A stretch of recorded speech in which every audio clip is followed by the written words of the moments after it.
আইনগত নাম একটু ভিন্ন রকম। যাই হোক, তো মোল্লা নাসিরুদ্দিনের একটা গল্প দিয়ে শুরু করা যেতে পারে। তো একবার মোল্লা নাসিরুদ্দিন রাজপথ দিয়ে যাচ্ছিলেন। তো রাজার বাহিনী তখন, মানে রাজা তার চেলা চামুন্ডা নিয়ে শিকারে বেরিয়েছে। তো পথে নাসিরুদ্দিনকে দেখে বলে, এ তো একটা অপয়া কুফা, একে দেখছি মানে আমার আজকে শিকার মাটি। তো তাকে বলে যে একে 20 বেত্রাঘাত মারু। তো রাজার সৈনিকেরা তাকে 20 বেত্রাঘাত মারলো। তারপরে দেখা গেল যে ওই দিন রাজার অনেক ভালো শিকার হলো, সে অনেক শিকার টিকার করে ফিরল। তো পরে আবার রাজার একটু অনুশোচনা হলো যে আমি একে মারলাম, অথচ ফলটা তো বিপরীত হলো, যে না, সে অত অপয়া না। তো তখন নাসিরুদ্দিনকে ডেকে নিয়ে একটু তাকে একটু অ্যাপিস করার চেষ্টা হলো। তো তখন মোল্লা নাসিরুদ্দিন বলল যে, তো সে আজকে সকালে আমি আপনার মুখ দেখে উঠেছিলাম বলে আপনি আমাকে 20টা বেত্রাঘাত মারলেন, আর আমাকে দেখে আপনি শিকারে গিয়েছিলেন বলে আপনি আজকে অনেকগুলো শিকার নিলেন, করতে পারলেন। তো এই যে রাজার অ্যাটিটিউডটা হচ্ছে অথরিটেরিয়ান, বাট এ হয়তো ফ্যাসিস্ট না। কারণ ফ্যাসিস্ট হইতে গেলে তার একটা সিলেক্টিভ গ্রুপের মাঝে জনপ্রিয় হতে হয়।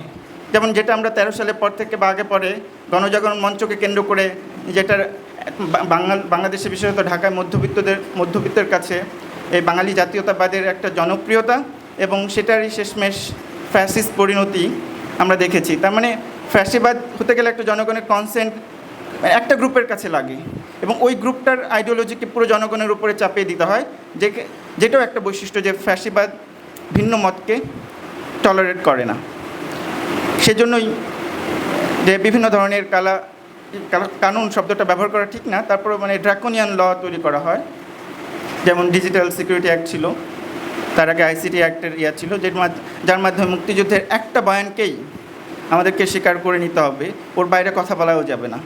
ওটার একটা রিয়াকশন হয় তখন মুক্তিযুদ্ধকেই পুরো, বা ওই যুদ্ধের এক্সপিরিয়েন্সটাকেই নাই করে দিয়ে একটা রাজনৈতিক শক্তির, সেও একটা জনপ্রিয়তার চর্চা করে এবং ওটাকেও আবার প্রতিষ্ঠা করতে চায়। বাংলাদেশে এই দুই ধরনের প্রবণতার মাঝখানে এখনও আমরা আছি। একটার পরাজয় হয়েছে, আর একটা আবার সে নতুন করে তার শক্তি সঞ্চয় করতে পেরেছে। সেটারও কারণ যে আগের ফ্যাসিবাদের প্রতি একটা মানুষের যে ক্ষোভ, সেই জায়গা থেকে। তো প্রান্তর যে কথা বলেছে, আমার থিসিসটাও আমি শুরুও করবো ভেবেছিলাম ওইভাবে, যে বাঙালি জাতীয়তাবাদের যে ফ্যাসিবাদ কায়েম করেছে, এটা আসলে একটা ফ্যাসিবাদের একটা আঞ্চলিক শাখা, এটা মূল ফ্যাসিবাদ না। যদিও ফ্যাসিবাদী হতে গেলে সবাই যে অ্যাসার্টিভ ফরেন পলিসি করে এমনটা না। যেটা যে ফ্যাসিবাদ নিয়ে যার ক্লাসিক্যাল একটা টেক্সট, সেটা হচ্ছে উম্বেরতো একোর ফ্যাসিজম। ওখানে উনি দেখাচ্ছেন যে ফ্যাসিবাদের মধ্যে 14-15টা বৈশিষ্ট্য থাকে, উনি 14টা বৈশিষ্ট্যের কথা বলেছেন। এগুলো যে সবগুলোই একটা ফ্যাসিবাদের মধ্যে থাকবে এমন না, কতগুলো থাকতে পারে, একটাকে কেন্দ্র করে একটা ফ্যাসিবাদ গড়ে উঠতে পারে। এবং উনি বলছেন যে নাৎসি জার্মানির ফ্যাসিবাদ ছিল অ্যাগ্রেসিভ ফরেন পলিসি, সে তো দ্বিতীয় বিশ্বযুদ্ধই শুরু করেছে, হিটলারের জার্মানি। কিন্তু সেই তুলনায় স্পেনের ফ্যাসিবাদ, যেটা কিনা হিটলারের ফ্যাসিবাদের সমসাময়িক, 1936 সালে যার একটা সিভিল ওয়ারই শুরু হয়, গৃহযুদ্ধ শুরু হয় স্পেনে, ওই ফ্যাসিবাদ কিন্তু আবার নিজেকে গুটিয়ে রেখেছে। তার ওই রকম এক্সপেন্সিভ অ্যাসার্টিভ ফরেন পলিসি ছিল না। এটার সাথেও আমাদের একটা আর্থসামাজিক ব্যবস্থার একটা সম্পর্ক আছে। কারণ ওই সময় জার্মানি ছিল হচ্ছে অর্থনৈতিকভাবে ইতালি বলি বা স্পেন বলি, তার তুলনায় অগ্রসর, তার ইন্ডাস্ট্রিয়াল ডেভেলপমেন্টটা এই দুটো ফ্যাসিস্ট দেশগুলোর তুলনায় সে একটু এগিয়ে ছিল। কিন্তু তার ব্রিটেন বা ফ্রান্সের মতো কোনো উপনিবেশ ছিল না।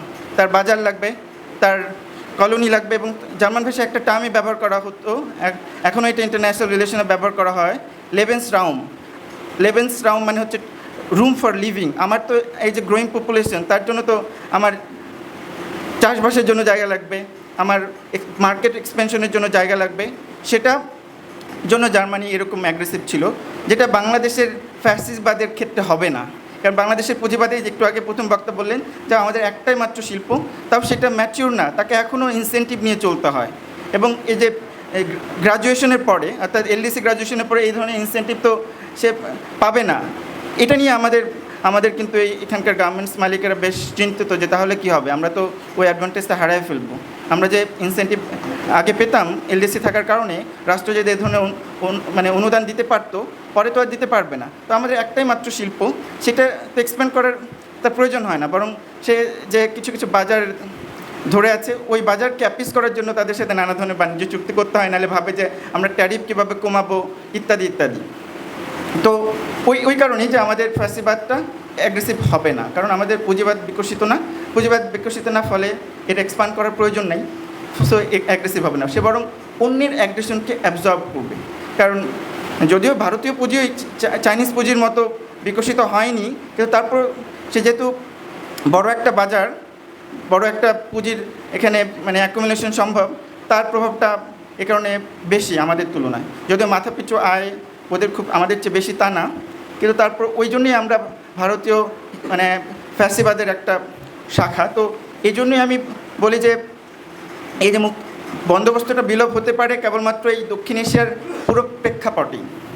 যেমন 1971 সালকে যথাযথভাবে মূল্যায়ন ছাড়া পাকিস্তানের মুক্তি নেই, এখানে যে একটা তারা গণহত্যা করেছিল এইটার স্বীকৃতি যখন পাকিস্তানি শাসকেরা দেবে না, তখন পাকিস্তান এবং জনগণের কাছে সেই বার্তাটা যখন পৌঁছাবে না, এখনও নানা কারণেই জনগণ, পাকিস্তানের সাধারণ জনগণ যারা এলিট না, যারাও নানাভাবে অত্যাচারিত, তারা কিন্তু যতক্ষণ না এটা বুঝবে এবং সে অনুযায়ী তাদের শাসকদেরকে মানে দায়বদ্ধ করবে, ততক্ষণ যেমন পাকিস্তানের জনগণের মুক্তি নেই, তেমনি ভারতীয় জনগণ যারাও নানা ধরনের সংগ্রামে রত, তাদের সাথেও আমাদের মানে তারাও যদি আমাদের সাথে একতাবদ্ধ না হয়, তাদেরও মুক্তি নেই।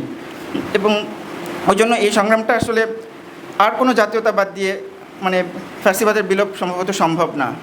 এবং সেটা যদি আবার হয় কোনো ফ্রেজ অন্য দেশ থেকে নকল করা, সবার আগে আমেরিকা, সবার আগে বাংলাদেশ, এরকম এখানে ক্রিয়েটিভিটিও যদি কম থাকে, জাতীয়তাবাদ হয়ে গেলে তো আমার একটা আত্মমর্যাদার জায়গা থেকে একটা পর্যায় পর্যন্ত হয়তো জাতীয়তাবাদ অ্যান্টি কলোনিয়াল মুভমেন্টে মানে ইতিবাচক ভূমিকা রেখেছে, ওই জায়গা থেকেও যদি বলি যে আমার একটা পার্সোনাল মানে আত্মমর্যাদা বোধ আছে, এটাকে যদি আমি বলি যে না আমার ন্যাশনাল সেন্টিমেন্ট, তাহলেও তো একটু ক্রিয়েটিভ হওয়ার চেষ্টা করা উচিত।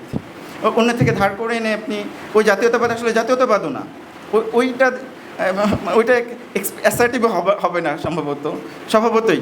কারণ যে মানে হিটলার ওই তার সে কিছু মানে হলেও মানে অবশ্যই মানে জঘন্য একটা আইডিওলজি, কিন্তু সে তো বললাম না একটা অংশকে সে সম্মতি সে অর্জন করতে পেরেছিল। সে 30% ভোট পেয়েই 1933 সালে চ্যান্সেলর হয়েছিল, পরে পুরো নির্বাচনী ব্যবস্থাটাকেই সে বাতিল করেছে। মজার ব্যাপার হচ্ছে মোদিও ওই 30% ঘরেই ভোট পেয়েই সে ক্ষমতায় আছে, এবং আমাদের এখানেও 30-40-এর বেশি কেউ ভোট পায় না, কিন্তু দেখা যায় ওই 30-40% পুরো জনগণের উপরে কর্তৃত্ব করে। যে এইটাও মানে এই যে আমরা বললাম যে একটা রিজিওনাল শাখা, মানে দক্ষিণ এশিয়ার মূল ফ্যাসিবাদ হচ্ছে দিল্লি থেকে পরিচালিত হয়, কিন্তু সেটা শাখা বাংলাদেশে, কিন্তু সেটা শাখা কিন্তু একসময় কলকাতায় ছিল। এই যে অনেক দিন পরে, অনেক সংগ্রামের পরে যে মানে কলকাতা বিজয় করতে পারলো বিজেপি, এই শ্যামাপ্রসাদের দেশ, শ্যামাপ্রসাদের অঞ্চল, সেই শ্যামাপ্রসাদটা কিন্তু বাঙালি রেনেসারই সন্তান, এবং সেই বাঙালি রেনেসার ওখান থেকেই 19 শতক থেকেই ফ্যাসিবাদের বীজটা কলকাতায় বপন করা হয়েছে, যেহেতু রাজধানীও সরেছে কলকাতা থেকে, এর ফলে ফ্যাসিবাদের সেন্টারও সরেছে। বাট এই আবার দুই ফ্যাসিবাদের রুট আবার কিন্তু বলা যেতে পারে কলকাতার তথাকথিত বাংলা রেনেসা, যেখানে আমি ছোট্ট একটু কতগুলো উদাহরণ দিই, বিশেষ তাত্ত্বিক আলোচনার সুযোগ নেই। সেটা হচ্ছে এই যে 19 শতকের বাংলা ভাষায় একটা প্রেমাইসের উপরে দাঁড়ালো যে বাংলা ভাষা সংস্কৃতের দুহিতা, এর ফলে বাংলা ভাষা থেকে বিদেশি শব্দ তারাও, আরবি ফার্সি শব্দ তারাও। এখানে আপনি দেখবেন যে বঙ্কিমচন্দ্রের শকুন্তলায় আপনি একটাও আরবি ফার্সি শব্দ পাবেন না, যেটা খুবই স্বাভাবিকভাবে বাঙালি হিন্দু মুসলমান উভয়ই ব্যবহার করে। এ ধরনের একটা শব্দ আপনি শকুন্তলায় পাবেন না।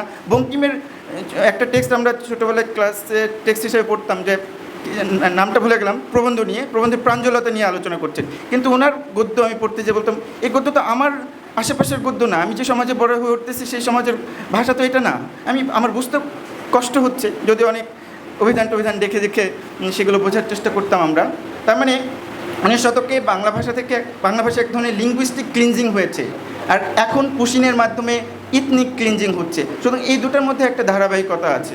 যখনই আপনি ইথনিক মানে লিঙ্গুইস্টিক ক্লিনজিং শুরু করেছেন, এটার যদি একটা খারাপ পরিণতি হয় সেটা ইথনিক ক্লিনজিংয়ের দিকে যেতে পারে। এখনই যে যাবে আমি সেই ধরনের ভবিষ্যৎবাণী করতে চাই না, বরং ওখানকার লোকজনের সাথে নিশ্চয়ই তারা সংগ্রাম করবে এই শাসন ব্যবস্থার বিরুদ্ধে, এবং তাদের সাথে তারা আমাদের সংগ্রামের সাথেও যুক্ত হবে। এর মাধ্যমে হয়তো দক্ষিণ এশিয়া থেকে আমরা এই ফ্যাসিবাদের বিলোপ ঘটাতে পারবো। এই সময় শেষ। আপনার ধৈর্য ধরে শুনবার জন্য আপনাদেরকে ধন্যবাদ, বিডিএসএফকে ধন্যবাদ। সবাই ভালো থাকবেন।